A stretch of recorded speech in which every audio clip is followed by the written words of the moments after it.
Avec 4 points pris lors des 2 derniers matchs, Montpellier s'est repositionné en première moitié de classement à la 8e place au moment de recevoir des Girondins de Bordeaux 17e et tout juste sortis de la zone rouge après leur premier succès de la saison acquis à Geoffroy Guichard. Vladimir Petkovic espère voir de la continuité à ce bon résultat. Olivier Dalloglio, lui, a apprécié l'état d'esprit de ses joueurs à 3. Menés au score et en infériorité numérique, les Héroltais sont parvenus à arracher le point du match nul.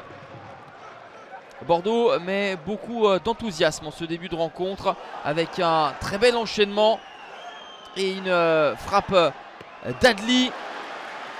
C'est capté par Jonas Somlin qui a fait son retour dans les buts montpelliérains après une longue blessure la semaine dernière contre les Stacks. On est dans la continuité de cette occasion girondine et en 3 passes, la contre-attaque éclair de Montpellier aboutit par ce but de Valère Germain. 11 minutes de jeu, ça fait 1-0 pour les Héroltais avec ce service idéal de Stéphie Mavididi pour Valère Germain, son 2e but depuis son arrivée au MHSC. La réaction, et quelle réaction des Bordelais avec cette frappe à la 18e de Wang Weizhou. C'est l'homme en forme côté girondin. Il a signé un doublé à Geoffroy Guichard il y a quelques jours.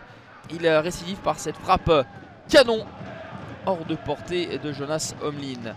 Bordeaux part de l'avant. On avait apprécié la frappe de Wang Weizhou et que dire de celle de Jean Onana. La frappe du Camerounais est terrible. L'équilibre est parfait, la pureté et la barre transversale rentrante. Ça fait 2-1 pour Bordeaux à la 30e minute de jeu. 2-1, le score à la pause pour les hommes de Vladimir Petkovic.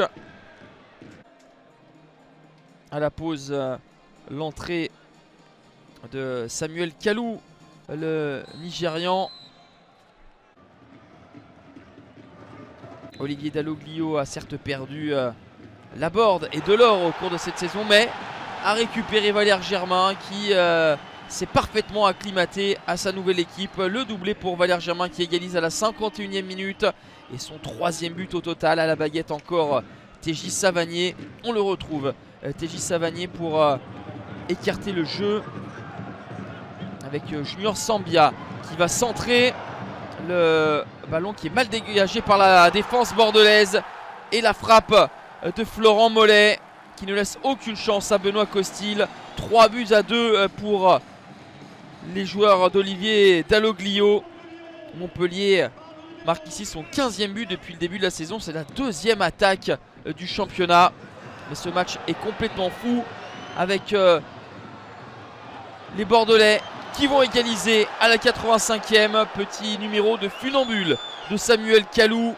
3 buts partout. C'était un match intense, palpitant, et finalement ce n'est que logique que de voir ces deux équipes se quitter dos à dos.